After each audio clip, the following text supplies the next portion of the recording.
This video should be mercifully short for you. I know some of them can be kind of long, and I appreciate you guys hanging in here with it, but this one should be actually short and sweet for you, so enjoy it.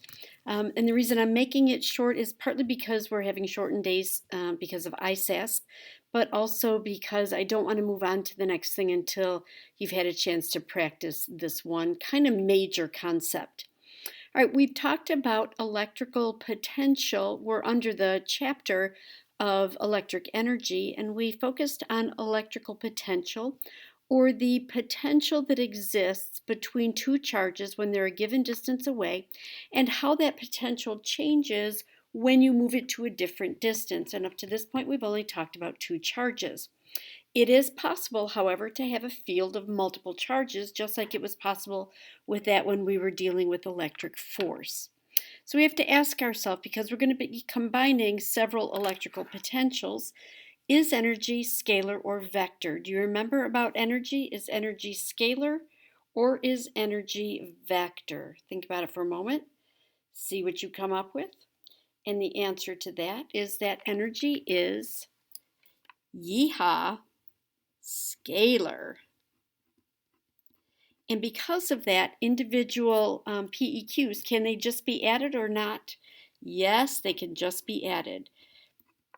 That is the beauty of that. And here's going to be our equation.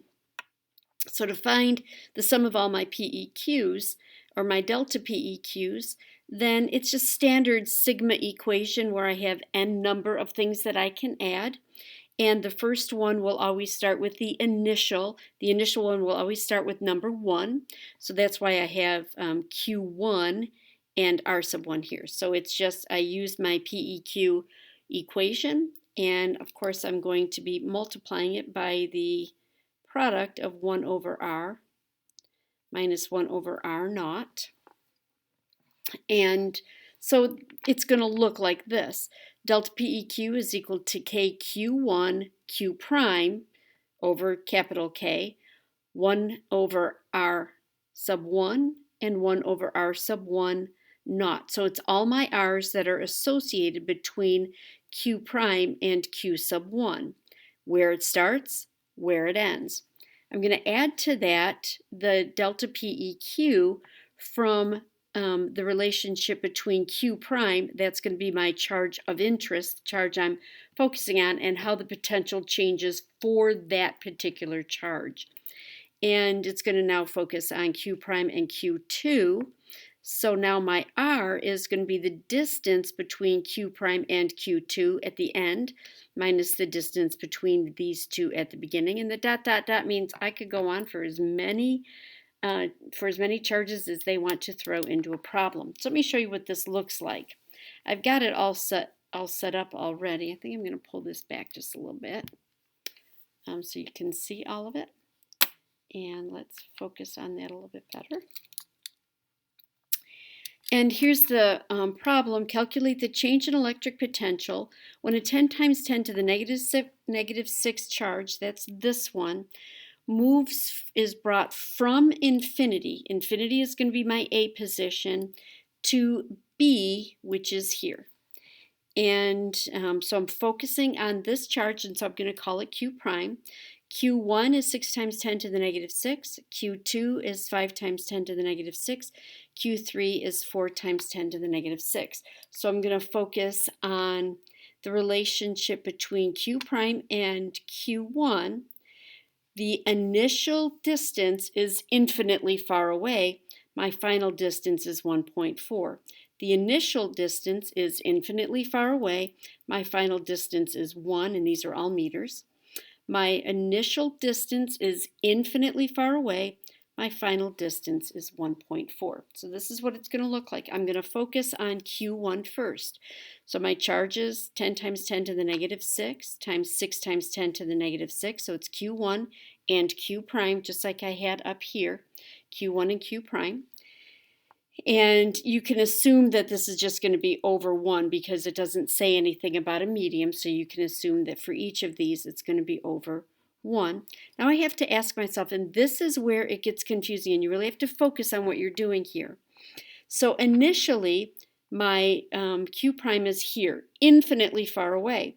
If it's infinitely far away, then how far is it from Q sub 1? It's infinitely far, and we already talked about that 1 over infinity is 0. But where does it end up when it moves to B? How far away is it? It's 1.4 meters. Infinitely far away to start with, 0. But my final distance is 1.4. Work through this one as well. So I have my Q prime, 10 times 10 to the negative 6, minus, because I have a negative charge here, so remember, it's not minus, it's times a negative, 5 times 10 to the negative 6. How far away was it to start with? It was infinitely far away. 1 over infinity is 0. How far away is it at the end? It is 1 meter away. From here to here, infinitely far. From here to here, just 1 meter. And then finally, 9 times 10 to the 9 times 10 to the 9 times 10 times 10 to the negative 6. Now I'm looking at Q sub 3. And Q sub 3 is a positive 4 times 10 to the negative 6. So now how far away was it to start with? It was infinitely far away. 1 over infinity, 0. How far away is it to end with? It is 1.4. So it's going to be 1.4 in my R sub 3 position. When you do the math on each of these, this is what you get. And add them all up and you get a positive, so I've increased the potential by moving it from A to B, and I've increased it by 1.93 joules. I'll let you work through the math of that. Remember, you're better off doing 1.4 to the 1 over x, and of course minus 0, and then times all three of these things. This you can just do these because all of this is just going to be 1, but the same thing, 1.4 times 1 over x, or x to the negative 1. If you don't have a 1 over x button, you might have an x to the negative 1 button, which is the same thing. And then when you multiply that through, you're going to get this. Okay, really that's it, but I want to do a couple more of them with you because it's the R's and the R naughts that can be really complicated. So what I'm going to do with this one, and I would kind of recommend it for you, is also for you to maybe use a colored pencil to get that straight. So I have a 1 Coulomb charge right here at A, and that's going to be my Q prime charge. And of course, it's going to move to here when I'm done. And all of them are going to be 1 Coulomb. They're all 1 Coulomb. This one, this one, this one are 1 Coulomb. So when I set this up, I have these 3 charges, so I've got 2 delta PEQs. The change in potential between these two, the change in potential between these two. They change by moving from this distance to this distance and this distance to this distance. They change by moving distance because it's not just PEQ, it's delta PEQ. So this would be PEQ naught, and this would be PEQ final. So it's R naught, R final, R naught, R final. Now let me show you what that looks like. I'm going to use some colored pencils for this. So we'll start with Q sub 1. In Q sub 1, I'm going to use green for this. So this would be my, because it starts at A, this is going to be R sub 1 naught. I'll use the same colors. This is going to be R, I'm really not helping myself here, am I? This is going to be R sub 2 or R sub 1 final. I'll use a different color for Q sub 2. So from here to here is going to be R sub 2 naught. And from here to here is going to be just plain R sub 2. Okay, so let's go ahead and set this up. It's going to look like this. My delta PEQ is going to equal, now I'm going to add up 2 separate things. The first one is going to be between Q1 and Q prime. So I've got 9 times 10 to the 9th times 1 times, and I think they're all, I'm sorry, I should say that they're all positive 1. So it's 1 times 1. I'm not really worried about you doing the q's. I don't think you're going to have any trouble with that. It's the 1 over r minus 1 over r naught. So in this case, it's 1 over r sub 1 because I'm doing it between q prime and q sub 1. So r sub 1 at the end is this one right here. Now, figure that out. I will tell you that this is a perpendicular.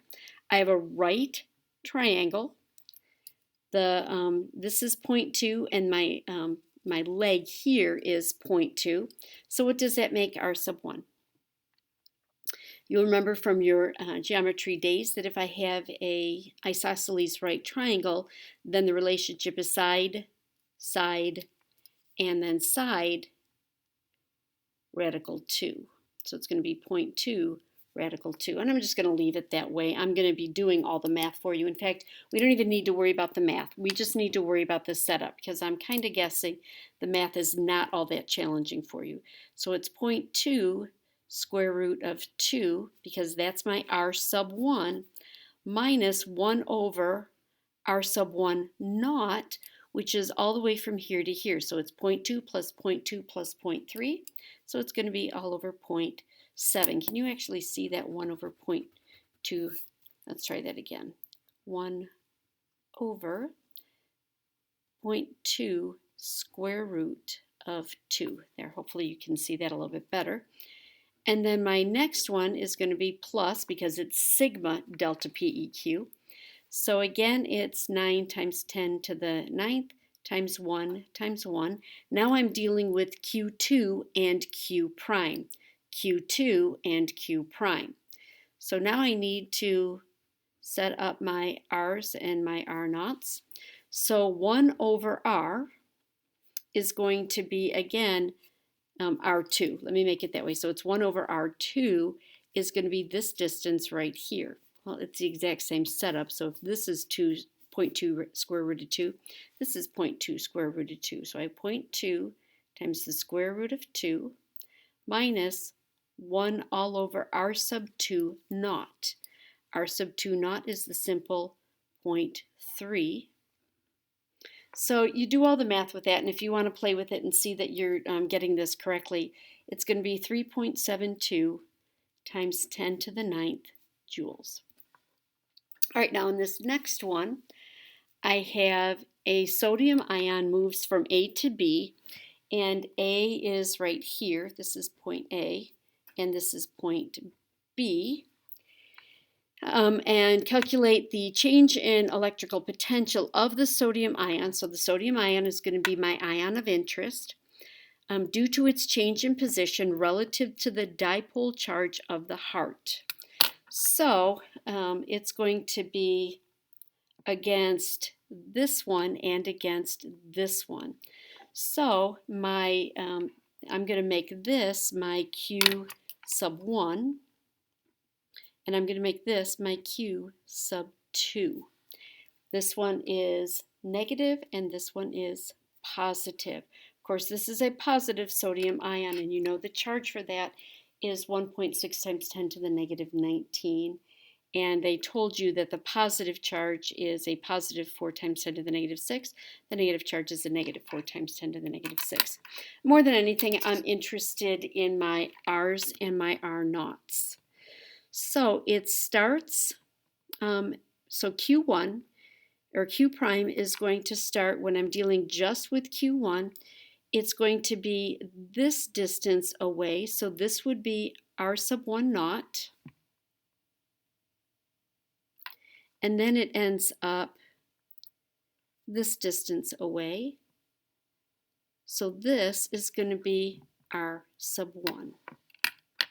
For R sub 2 and R sub 2 naught, R sub 2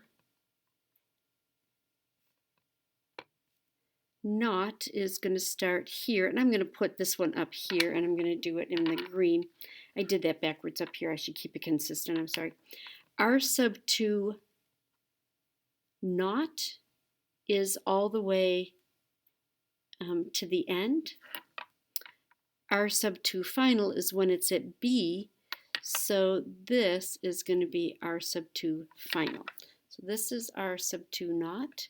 This is R sub 2 final.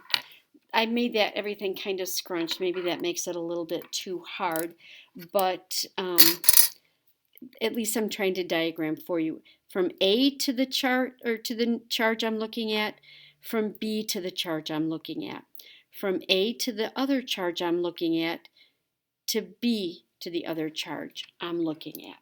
All right, so let's write all this out. So my delta PEQ is going to equal 9 times 10 to the 9th times a positive 1.6 times 10 to the negative 19 times a negative 4 times 10 to the negative 6. And by the way, it's in body tissue, so I can't stand unstraight lines, I'm sorry. So it's all going to be over dielectric constant of 8 times 1 over, now I'm dealing with this one first, so it's R naught, so it's it's 5 centimeters and 5 centimeters. Be careful with that because 5 centimeters is actually 0.05 meters. So my R naught is my R naught is 0.1, my R final is 0.5. R naught is 10 centimeters or 0.1, I'm sorry. Our final is 5 centimeters, so it's going to be 1 over 0.05 minus 1 over 0.1. All right, so that takes care of Q prime dealing with my Q1. Now let's do Q prime dealing with Q sub 2. I start out with my 9 times 10 to the positive 9.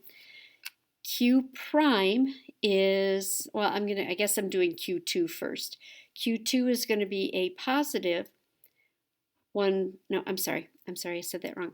I'm going to start with Q prime first. Q prime is my sodium charge, so it's going to be 1.6 times 10 to the negative 19, and then Q2 is a positive 4 times 10 to the negative 6, and I'm going to multiply that by 1 over R, which is the distance from here to here, which is again 0.1 meter or 10 centimeters, 0.1.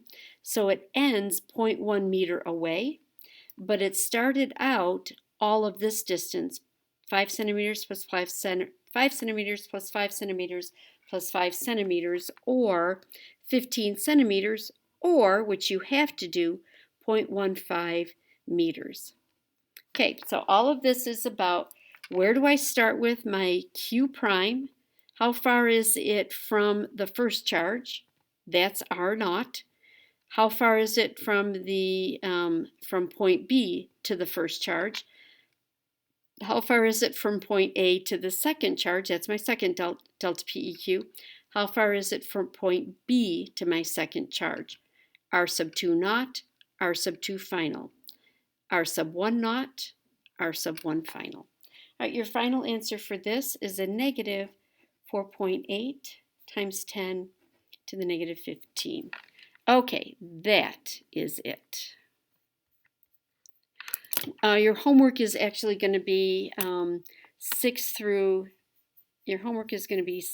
10, and let me know if you need anything.